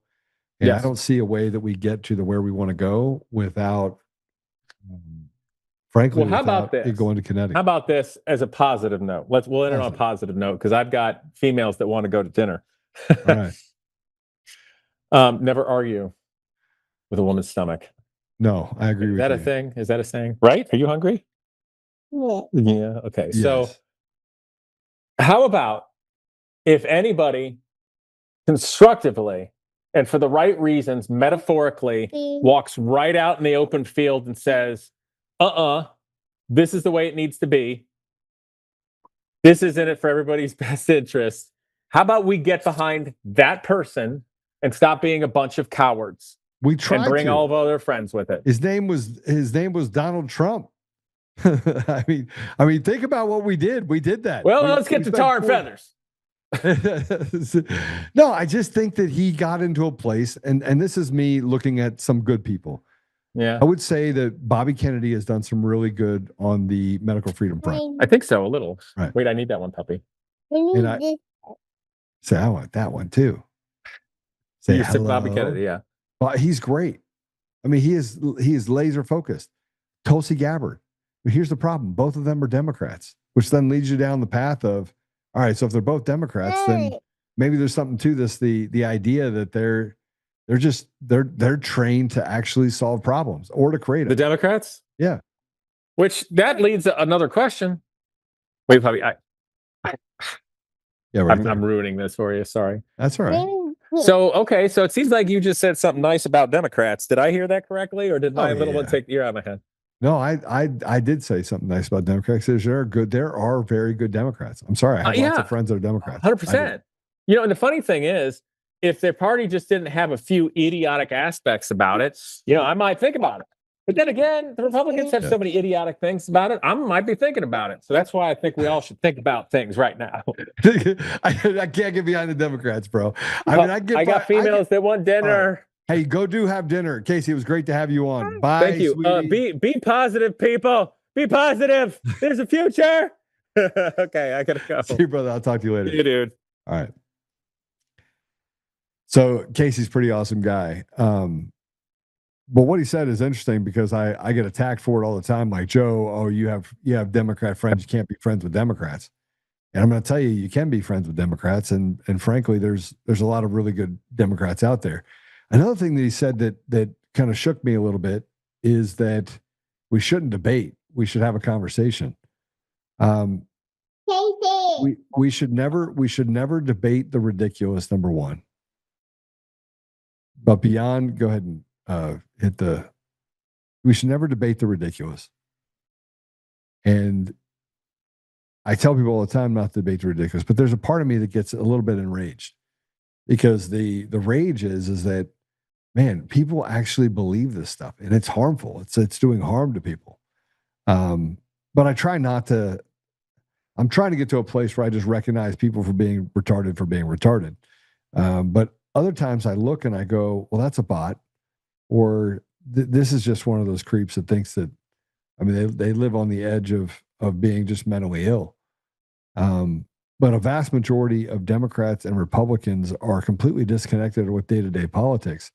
And the frenzy that gets created, this wave that gets created, is much, that this happened today and this happened tomorrow. And this is, now somebody got shot on the Capitol, and it comes on the heels of some politician that's, calling for violence or saying that, that the military needs to disobey President Trump's orders.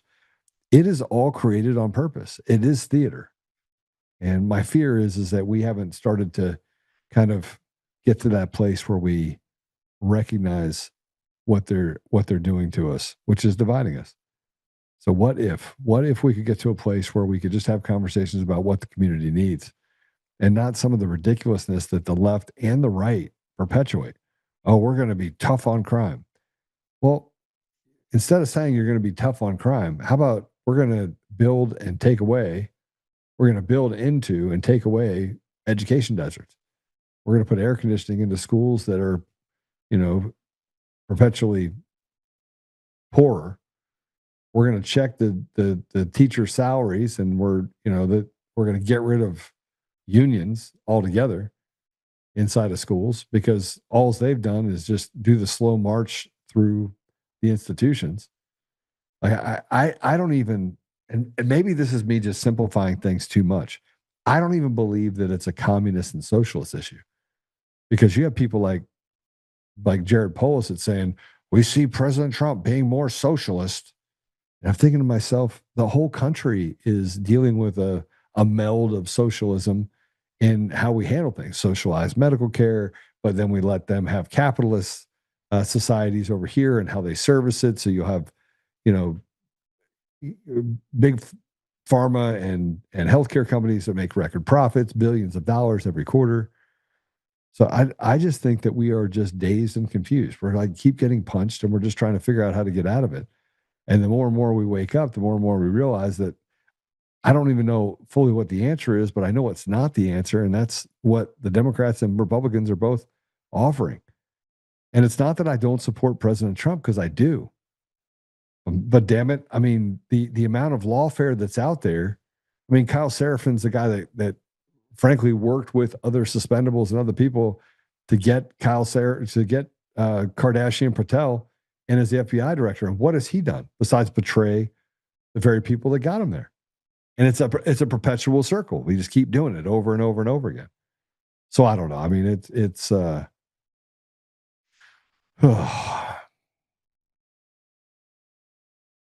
don't know. We're not going to get to the answer tonight. And I'm glad we got to talk a little bit more, just kind of openly. I didn't even cover any questions really with Casey that I had written down, but it was a good conversation.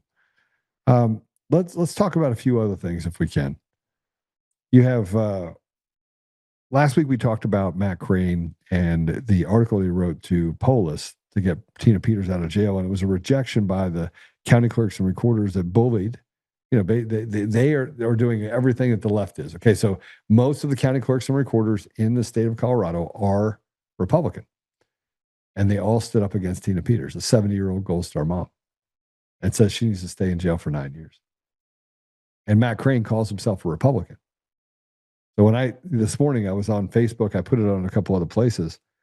I said that, our problem is not the left. Our problem is that the right is a wolf in sheep's clothing. They're just terrible human beings. They're just bad people. But you have good people out there that are just led off a cliff, and we have to tolerate it. And you said, Joey, now you're not making friends with the Republicans or the Democrats. I said, well, who am I supposed to make friends with? Make friends with the people that are basically trying to slit the throat of the American people? Nah, I'm not interested. These are county clerks that went against and said, hey, listen, we're going to do everything we can to keep a Gold Star mom in jail, because they don't have compassion. These are people that are Republicans that have no compassion for Tina Peters at all. There was an article from Rocky Mountain Voice that was written. It's Clerks versus the Constitution, why the CCCA's letter to Polis got it wrong. And I have to tell you, this is written by A.L. Goodwin. And he's a guest commentary writer, but he says the Colorado County Clerks Association sent a letter urging Polis to block the potential transfer of Tina Peters to federal custody. That request rests on the unconstitutional assumption and a series of demonstrably false claims made, many of which CCCA Director Matt Crane repeated in his November 24th, 2025 interview on 710 KNUS, spread across 2 morning segments. Let my Tina go, and should Tina Peters be pardoned? Now, I do want to say this before I get any further into this. There's a kid named Jimmy Sangenberger. He's a talented harmonica player. and has desperately tried to become something in the Republican Party. I mean, desperately tried anything he can to create relevance for himself.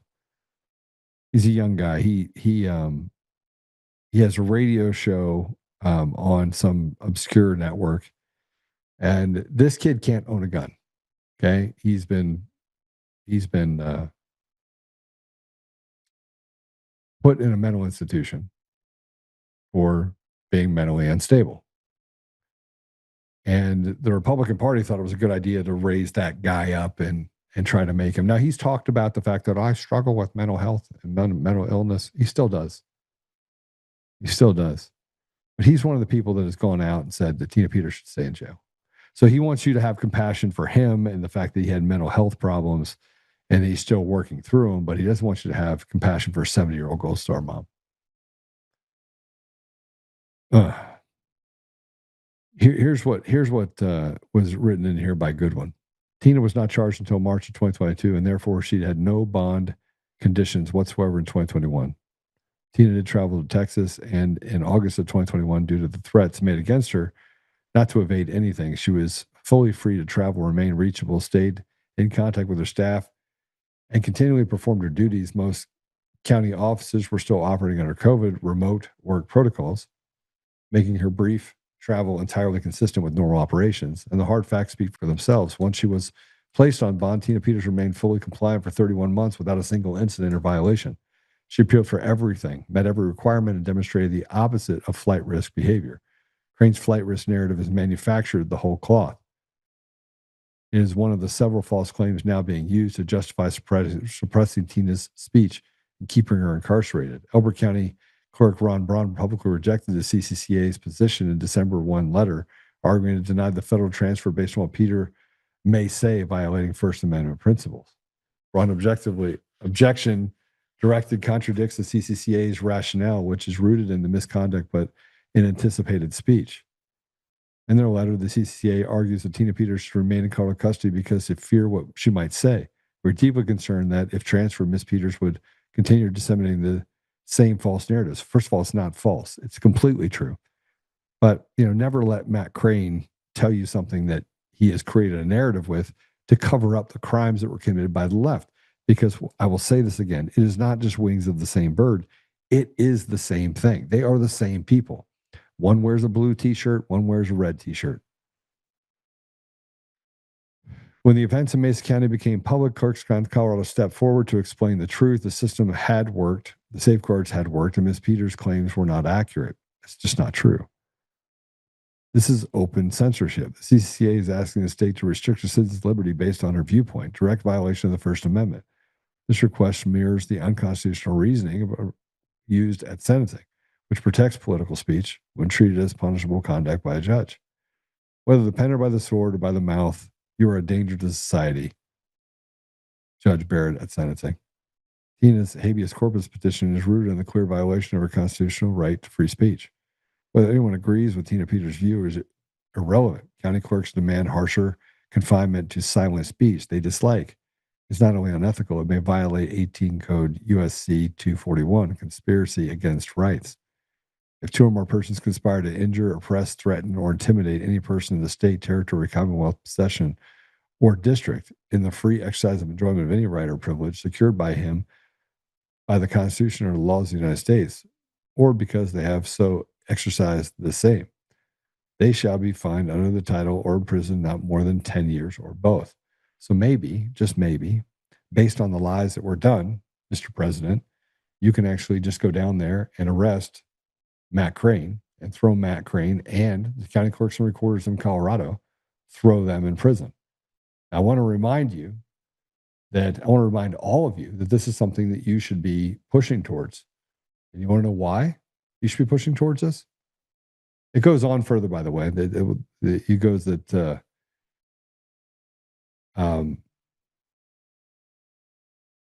you start talking about these standards, and he talks about the false claims that Tina's responsible for threats made by others, that kind of straw argument. But if you're going to say that they're operating as a cartel, they decided to come together and go against Tina Peters, they conspired to do that. all based on free speech, and they commit a crime. And we could throw people, what I was going to say is we could throw people in jail for walking on the lawn at the Capitol because they wanted to voice their right to address their grievances, redress of grievances. And you certainly can arrest these people for what they're saying, including Matt Crane and these county clerks. One was arrested for walking on grass. Many were arrested for walking on grass. These people are calling for the suppression and the taking away collectively of rights that belong to Tina Peters. So arrest them. Arrest them and throw them in jail. It's legal. But we won't do that because we don't have the stomach for it. We don't have the stomach for doing right by the American people. All right. Let's, if you get a chance to read it, we'll put it up in the comments. You can read the actual article itself. Here's an article by Elon Musk talking about the massive fraud that's happening, aided by state governments themselves. You know, the more and more we get into all the crimes that were committed by people, the less likely you are to see anyone get arrested. Massive fraud is happening, aided by the state government themselves. And it starts talking about not complying with USDA anti-fraud data requirements. 21 states, all blue states, have said they're not going to give that information to the federal government. 29 said that they would. And it's just a way to get to the bottom of how much of our money is going towards. These are SNAP benefits, by the way. How much of our money is going towards illegals. And you're going to find that a vast majority of it is going towards illegals.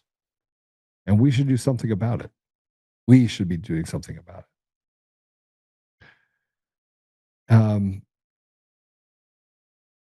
So this is going to happen next week. Starting next week, 21 Democrat-controlled states will lose federal SNAP funding for refusal to comply with USDA anti-fraud data requirements. Let's play it.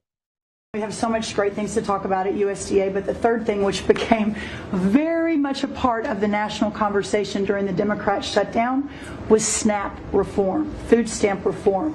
When all of America saw what so many of us know and have been working on, but when you have so much rampant fraud in a program that 42 million Americans participate in, now big good piece of news that I hope is written about, since you became president, about 800,000 of those 42 million have moved off of food stamps, which is hopefully the plan, with better jobs, higher wages, etc. But still, when we found 186,000 dead people's Social Security numbers being used, 500,000 people receiving benefits more than twice. We had a couple of people receiving benefits in 6 states. In February of this year, we asked for all the states for the first time to turn over their data to the federal government, to let the USDA partner with them to root out this fraud, to make sure that those who really need food stamps are getting them, but also to ensure that the American taxpayer is protected. 21 states said yes, not surprised. 29 states said yes, not surprisingly, the red states, and that's where all of that data, that fraud comes from. But 21 states, including California, New York, and Minnesota, the blue states, continue to say no. So as of next week, we have begun and will begin to stop moving federal funds into those states until they comply and they tell us and allow us to partner with them to root out this fraud and to protect the American taxpayer. As Joe Biden was working to buy an election a year ago, he increased food stamp program funding by 40%. So now as we continue to roll that back. So the partnership in Making America Healthy Again is also in food stamps, but a lot of what Bobby and I are doing together is really remarkable. But again, just gratitude and joy. Gratitude and joy. I would say that most Americans are not feeling gratitude and joy. They're feeling angst about the fact that we spent 4 years talking about stop the steal. Our number one thing was get rid of machines and mail-in ballots. Get us a system that is transparent. In-person, paper ballots. I mean, all the things. And instead, Dominion sells to Liberty, to a guy, and they say, oh, he's a Republican. Well, there's no difference between Republicans and Democrats. There's no difference. There's no difference between them. President Trump can't even rein in the people that are the Republicans in office because they're bought and paid for by someone. We haven't figured out who the person behind the curtain is yet, but there's somebody there. And here's another one. Here's Ilhan Omar. President Trump has been going off on the Somalis. Look, you ever seen Black Hawk Down? You need to go watch it. Here's Ilhan Omar, who married her brother to move here, who's committed fraud over and over and over again. They should have just charged and got her out, but they didn't. Here's what she had to say about President Trump. He's always been a racist, a bigot, a xenophobic, and Islamophobic. We know that he called African nations a shithole in his first administration. We know that when he came down that escalator, he said he was going to stop Muslim immigration into this country. And so it is not surprising that he is going after black immigrants in this country. And it's certainly not surprising that he's choosing a black immigrant community that is also Muslim. But what I would like to say is that most of us are citizens. On our passport, it says we are nationals of this country. We love that Minnesota has welcomed us. Many of us have not been settled in Minnesota. We chose it as a home because the Minnesota people and the state is beautiful and very welcoming. And we are going to be here regardless of what the president has to say. I agree. I love the tweet. Okay, so in thing with that, staying with Minnesota as an example of the priorities that they have for Americans, because she says, we've settled there. There's a Minnesota man, Abdam Hamat, Minnesota man. I want you to see this. He raped a 15-year-old girl at gunpoint and raped another woman he met on Snapchat. Go ahead, play it. Man out on probation for sexual assault is charged once again. This time, prosecutors say he picked up a woman he met on Snapchat and raped her at a hotel in Bloomington. Now, prosecutors once called this man an extreme public safety risk, but he never spent a day in prison for his previous crimes. Fox 9's Mike Manzoni joining us from our newsroom now. And Mike, prosecutors signed off on plea deals in these previous cases. Kelsey and Randy, a judge sentenced the Minneapolis man in those cases back in May, but he got credit for time served, so he never went to prison. It was all part of a pair of plea deals. This is the man we're talking about. His name is Abdemahat Billy Muhammad, but prosecutors say the 28-year-old uses the names Kareem and Altesto on Snapchat, and that is where investigators say he met his latest victim as well as his two previous ones. Prosecutors say he picked up his most recent victim in Mankato back in September and drove her to a hotel near the Mall of America, where he took her phone, told her she wasn't leaving, raped her, and held her against her will for days. That's according to prosecutors. Investigators used DNA to identify Muhammad as the suspect. His profile was already in the database from previous cases involving sexual assaults in Minneapolis in 2017 and another one in 2024. A Hennepin County judge sentenced Muhammad in May in those cases, including one involving a 15-year-old girl. Prosecutors say two other unidentified men took part in that assault, and one threatened the victim with a gun. But Muhammad never spent a day in prison, as we said, because he got credit for time served while awaiting trial as part of a pair of plea deals. We've reached out to the Hennepin County Attorney's Office for comment. A spokesman there told us it is checking into it. Yeah, checking into it. So the prosecutor in this illegal, who's, by the way, illegal, is Mary Morarity. Is a prosecutor cut the deal with the rapist.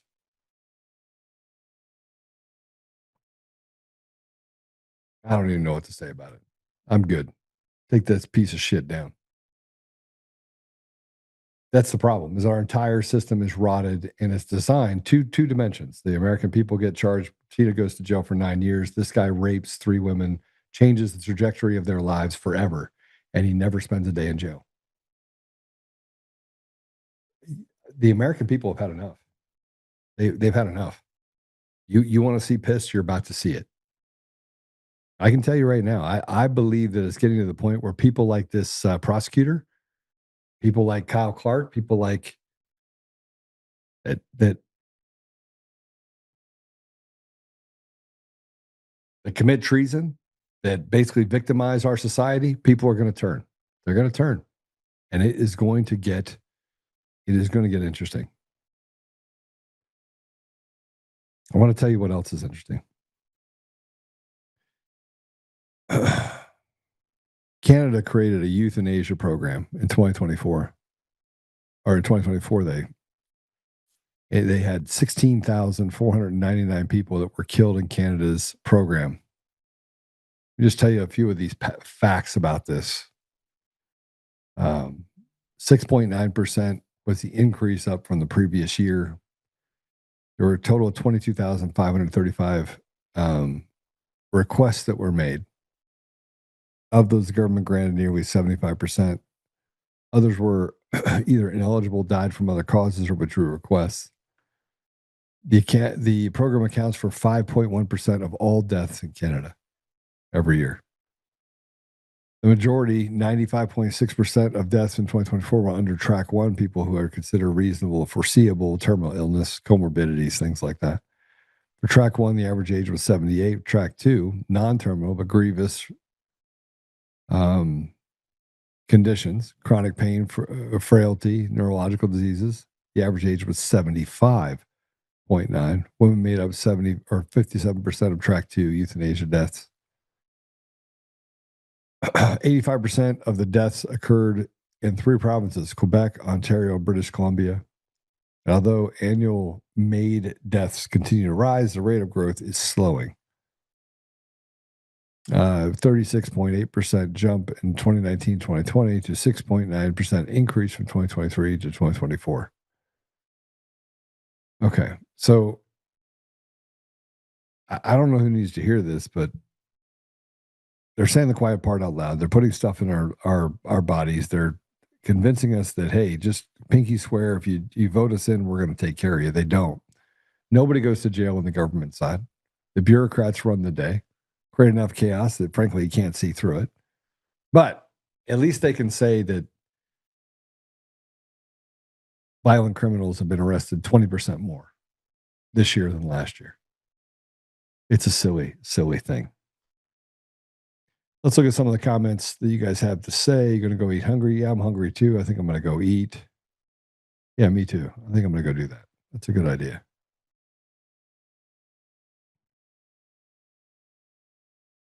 Hang the effers takes. We're talking treason here. They've allowed foreign actors to overtake our vote. I agree with you fully. Absolutely agree with you. All right, so we're going to go ahead and pray it out. If you can hit the up button, I did find out that a vast majority of people are watching it on Rumble. So I'm in the middle of their TV in their living room. So if you're watching me in the living room on the TV, I now have downloaded it on my TV so I can watch some other videos while I'm actually rather than watch TV. So great option. We will be on Roku as well. Apple Podcasts, Google Podcasts, Spotify, Pandora, iHeartRadio, TuneIn, and more. I get a lot of comments from you guys over there. Susan Rice, good to see you. It's really good to see you. Also on Pilled. So I want to give a shout out to the guys over there on Pilled in the bushes. And also, just so you know, we're on the website. We've got a new feature we're going to be adding on the website that will allow you to basically sling it to your TV as well. So stay tuned for that. All right, let's pray it out. Father God, we're just grateful to be here. Father, we're grateful for the opportunities you put in our lives. We're grateful for the things that maybe we just miss that have just been amazing. We know that we really don't have the answers. We know the answers lie with you. I just ask you to give us the strength to fight through these issues that pop up every day, to help restore you to our community and to our country, and to truly just serve you, whatever that means. I say these things in the name of Jesus Christ. Amen. I will see you guys later. I need to go. Talk soon.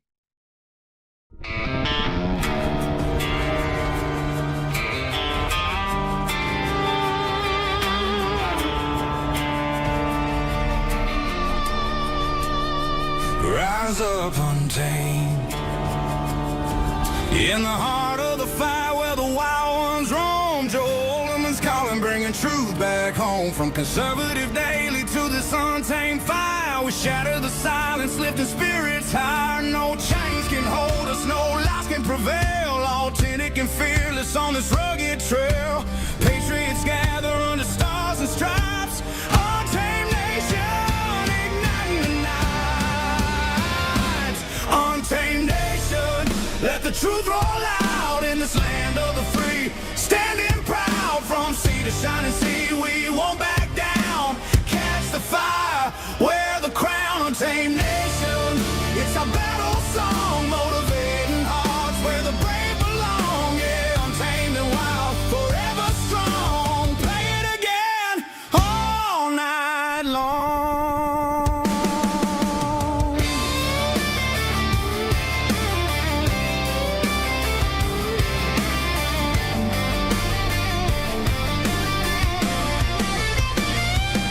Break the mold, chase the real. No more games, time to heal. Joe's voice leads the untamed crew. Truth matters through and through. Untamed nation, let the truth roll out in this land of the free. Standing proud from sea to shining sea, we won't back down. Catch the fire, wear the crown. Untamed nation, it's our battle song, motivating hearts where the brave belong. Yeah, untamed and wild, forever